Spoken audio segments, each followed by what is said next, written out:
Lavish जिंदगी गुजारे तो दुख नहीं होता? लाविश जिंदगी नहीं है, ऐसा को? नहीं है। मैं ज़्यादातर वक्त आवाम के अंदर ही होती हूँ।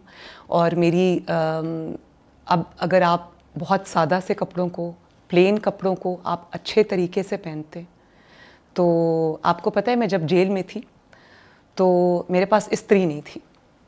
और आपको पता है कि मेरे कोट लखपत जेल की मैं बात कर रही हूँ, मेरे कपड़े कैसे हम इस्त्री करते थे। वो जो फ्राइंग पैन था, एक चूल्हा था मेरे पास, उस फ्राइंग पैन को चूल्हे पे रख के गरम करके तो मैं अपने कपड़े इस्त्री किया करती थी। मुझे नहीं पता था कि ये हो सकता है, तो ये मैंने किया है।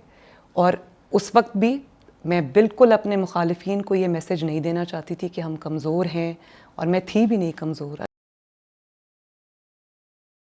को यकीन नहीं होता कि कोई भी इंसान जब ऐसी परिस्थितियों से गुजरता है तो उसका बयान कैसे कर सकता है, लेकिन ये आपने अपनी बहादुरी का एक परचम जो है वो फैला दिया।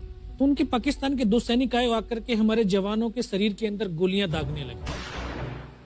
तो मैं बेहोश था, लेकिन इतना बेहोश नहीं था कि उनको सुन ना सकूं या देख ना सकूं। तो जब मेरे सामने वाले साथी को जो सीने में आकर 4-4, 5-5 जो राउंड के ब्रस्ट मारे, डेड बॉडी ऐसे उछलती थी ऊपर की तरफ, सामने वाले को मारा, बगल वाले को मारा, मैं भी इस तरह से ऐसे पड़ा हुआ था। उसने फर्स्ट में यहाँ पर ब्रस्ट मारा, फिर मेरे पैर में 2 जगह पे मारा। उसको मैं देख रहा हूँ कि धुआं निकल रहा है, लेकिन उस गोली की पीड़ा को चुपचाप पड़ा सहता रहा। और उनको यकीन हो गया कि इनमें से कोई जिंदा नहीं। फिर बहुत गालियां दी, बूट की ठोकरें मारी। फिर काफी देर के बाद में उनका जो कमांडर था उसने बोला कि इनके वेपन उठा लो, और नीचे जो हिंदुस्तान का पोस्ट है उसके ऊपर दूसरे जो उनके साथी थे उनको सूचना दिया, उसके ऊपर हमला कर दो। फिर ये आवाज भी सुनी तो मुझे लगा कि यार आज तो मेरी पूरी टीम खत्म हो जाएगी। तब ऊपर वाले से एक ही प्रार्थना करी कि मुझे इतने जिंदा रख दे कि मैं अपने साथियों तक सूचना दे सकूं और उनको बचा सकूं।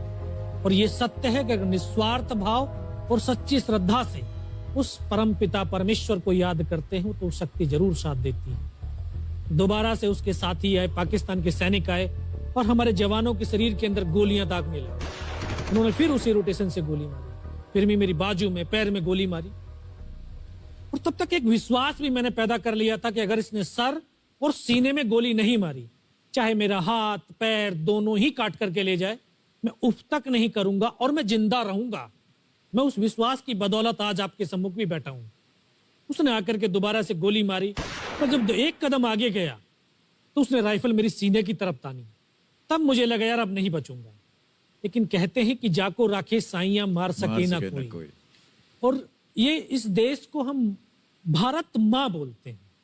जब तो बच्चे थे एहसास नहीं था, आज पता चलता है इसको माँ क्यों बोलते हैं, क्योंकि ये भारत माँ जैसा दायित्व और कर्तव्य का निर्वाह भी करती है।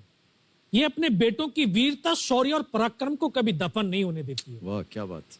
तो शायद इस माँ भारती ने मुझे चुना होगा कि उसके बेटों ने जो शौर्य, वीरता और पराक्रम दिखाया उसको दुनिया तक पहुंचा सकूं। जब उसने गोली चलाई तो यहाँ पर पर्स में 5-5 रुपए के कुछ सिक्के भी थे। जब गोली जाकर के सिक्कों पे टकराई तो मुझे भी आभास हुआ कि तो मर गया हूं। पाकिस्तान का दूसरा सैनिक आया, उसने आकर के मेरा AK-47 उठाया और वापस मुड़ा तो उसका पैर मेरे पैर से टकराया होगा। तब मुझे लगा कि यार मैं तो जिंदा हूं। तब मेरे पास एक हैंड ग्रेनेड था, मैंने उसको पिन निकाली और उसके ऊपर ऐसे फेंका तो कोट के अंदर हुड लगे हुए, हुड के अंदर वो गिरा जी। उसने तुरंत पीछे की तरफ मुड़कर देखा, पीछे तो कोई मूवमेंट था नहीं।